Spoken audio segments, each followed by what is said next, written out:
So don't give up, don't look down, 'cause your time is gonna come around.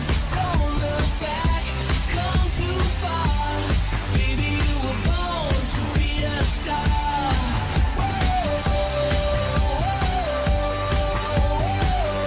Friday Night Smackdown. I just got done watching it. The show started off with Big Show, who returned on Monday night. He comes out and he says he wants a title shot. He wants the World Heavyweight title. It's like, wasn't a few months ago he was just fighting for the WWE title? Now he wants to switch over and fight for the other world title. Okay, he's talking about how he was embarrassed losing the world title last year, 45 seconds to Daniel Bryan, then the WrestleMania match, which I don't know how that affects him, but he says it does. He was embarrassed. So he wants to prove himself. Randy Orton comes out and says, well, they're going to fight tonight, and he just found out it's for the number one contendership. Cool. But Alberto Del Rio comes out to say that it should be him. Again. Really, Alberto? Fuck you, Alberto Del Rio. Bullshit. You've had countless world title matches. Countless. Like, let's have some other people fucking step up. Or let's have some new matches, some new opponents, some new contenders for Sheamus. And thank God for Randy Orton giving him an RKO. That was fucking awesome. I loved it. First match of the night, U.S. Championship match. Antonio Cesaro defending against Santino Marella. And this was because Santino beat Antonio last week. This time, though, Antonio is without Oksana. So, no distractions, no nothing. And Antonio Cesaro wins. He successfully retains his belt. And you know what? Good for Antonio.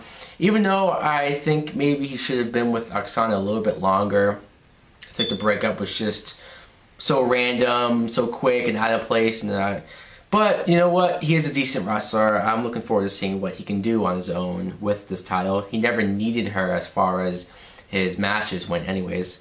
Surprise match. Beth Phoenix versus Natalya. Now, since Beth Phoenix is leaving, when I first heard about this, I said, oh, it sucks because Beth never wrestled Natalya in a one-on-one match. Ever since they were a tag team, the Divas of Dominance, I wanted to see them fight each other at least one time, and I thought it would never happen, but they gave it to us. And they were in Beth Phoenix's hometown, Buffalo, New York, so she got big reaction, being cheered. It was a great match.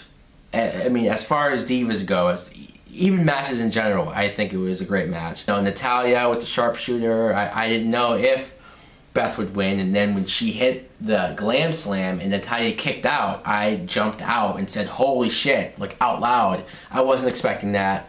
Great match. Beth got the roll-up win. And then Eve, it's like, not only did they show Eve touting before the Divas match, but she comes out, like, enough with the Eve shit. She comes out to say, oh, until we finish the investigation, I'm going to suspend Beth Phoenix indefinitely. What? How does that make sense?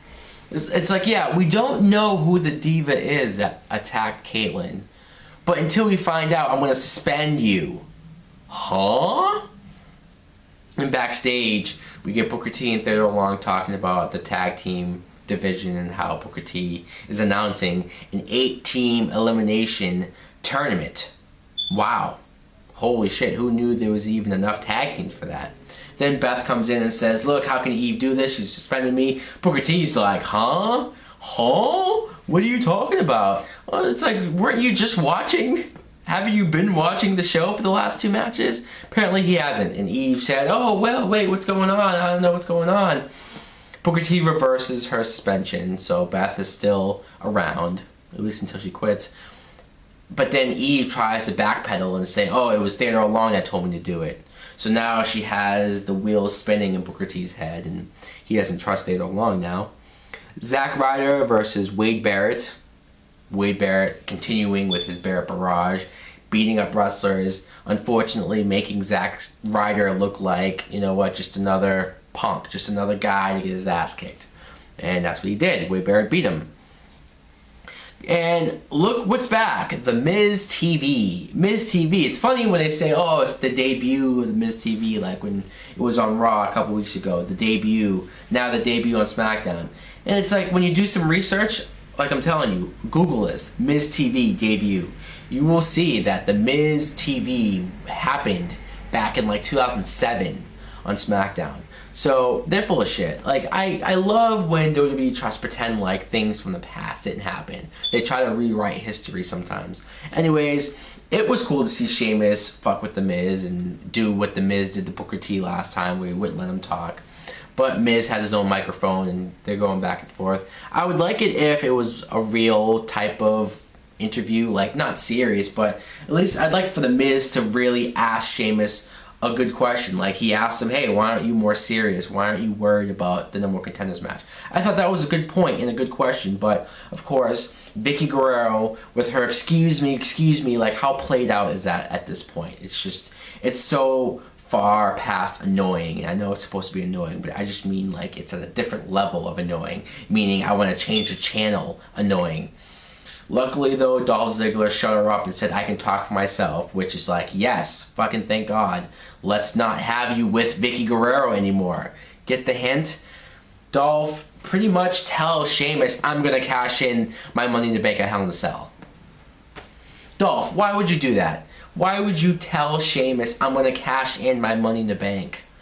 Like, he told him, oh, you're going to be so beat up from your Hell in a Cell match with either Big Show or Randy Orton that you're going to be broken up, and I'm just going to cash in my Money in the Bank and win the world title. You're welcome for letting you know that. And Sheamus is like, well, maybe you'll get lucky. Who knows? And Miz is egging them on. Then Sheamus gets jumped by both of them. And the Miz's Miz TV set gets trashed once again. Let's probably take a back seat with this whole Miz TV thing. I think it's enough. It's the Uso brothers versus Damien Sandow and Cody Rhodes. I'm still not really sold on Damien Sandow and Cody Rhodes as a tag team. It's just like I feel like they were thrown together. In fact, most of these tag teams on the tournament that I'm seeing is looking like they're thrown together, but whatever. I would have liked to have seen the Usos maybe not win, but advance more further in the tournament since they're one of the only real tag teams in the tournament. But no, Damien Sandow and Cody Rhodes get the win. The Rhodes Scholars, which I think it's a dumb name anyways, but whatever. They'll probably win the whole tournament, probably. Then we get Tensai versus Ryback. Wow. Like, Ryback, granted, he fought The Miz Monday, but Ryback really hasn't had great competition. I mean, sometimes he got the 2-on-1 matches, but Tensai is clearly his biggest and best threat for a match. And, wow, I'm not going to say great match, you know, as far as technicality goes, but it was something to see. It was a sight when Ryback was able to pick up Tensai in that muscle buster and drops him. See, this is what I've been wanting from Ryback, to see if he really could advance, to see if he really is the next Goldberg, to see him pick up a guy like Tensai and drop him and beat him, like, definitively. I was super impressed. Randy Orton is about to get ready for his match. He's coming backstage until he gets attacked by Alberto Del Rio. Again, Alberto Del Rio thinks he's, you know, it's like Alberto thinks no one else should get a world title match. Like, every month it should just be Alberto. Every time, until he eventually wins, I guess, and gets lucky. And I love how, like, only one referee was backstage to break it up. Like, where were the other referees? On a donut break? Coffee break? What? Really? Then we come to the match where Big Show comes out and then they're playing Randy Orton's music and it looks like Orton's not going to come out. Alberto comes out and says he's going to take his place. I'm sitting there like, where's Booker T? Apparently he's not watching the show because he didn't even know that Eve suspended Beth Phoenix. Think about it, if Beth didn't go up to Booker T, go in his office and say what the hell's going on, Booker T wouldn't have even known it and Beth would have been suspended without it being really official. Like, what is Booker T doing back there? Nothing. He looked completely incompetent tonight. Like, he was just going to let Alberto Del Rio take Orton's spot. But luckily, Orton came out anyways, attacked Alberto, basically said, fuck you, I'm taking this match. He was injured, though. He had hurt ribs, Randy Orton. But he took the match with Big Show anyways. Good match. You know, Big Show sort of dominated, but Randy Orton, for a guy who had hurt ribs, Randy Orton looked pretty damn impressive against the Big Show. In fact, there was a couple points where I thought he was going to win. Like the RKO out of nowhere.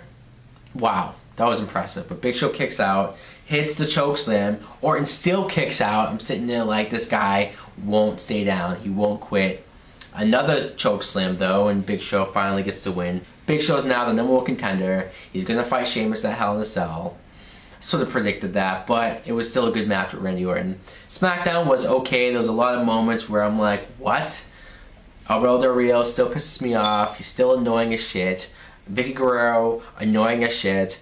Booker T, nowhere to be found. And for my underrated superstar of the week, I will say for this week, Ted DiBiase. Yeah, priceless. Oh, baby, I'm priceless. There ain't no number by the power I possess. Oh no, oh, try this. Call me priceless.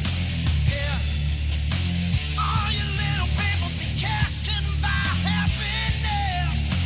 Now, Ted DiBiase first came in, the son of Ted DiBiase Sr., the $1 Million Man, and first match, he won the tag team titles with Cody Rhodes.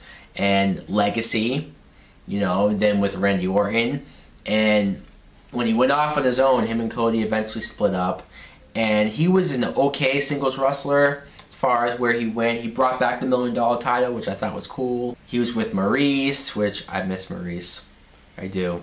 But anyways, he was with her for a while. He had many feud with Goldust. Didn't really do too much. Most recently, he was injured though. He got injured, broke his hand.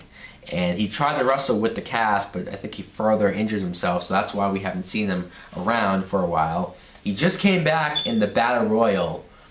That was the last pay-per-view. He was in that, but we haven't seen him on the show since. So I don't know if he's 100% yet. But if he is, I do want to see Ted DiBiase showcased. I think he's a good wrestler. I want to see him do something. Anyways, guys, let me know what you think of Ted DiBiase, and of course what you think of Friday Night SmackDown, my thoughts of it. If you like my video, then as always, like, comment, subscribe.